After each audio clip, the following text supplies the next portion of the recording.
वालेकुम सलाम जी यासर जी, क्या हाल?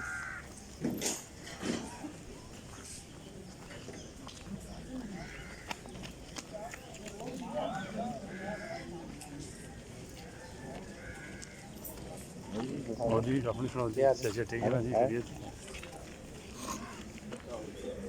तारिक सरवर अवान साहब, क्या हाल है जनाब? ठीक हो? क्या हाल है जनाब? खैरियत है? सही ठीक है ना जी?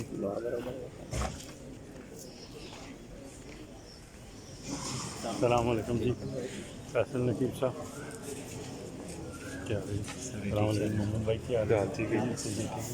क्या हाल है जी? नजर है नहीं। वालेकुम सलाम जी, क्या हाल है जनाब? ठीक है जी। और जनाब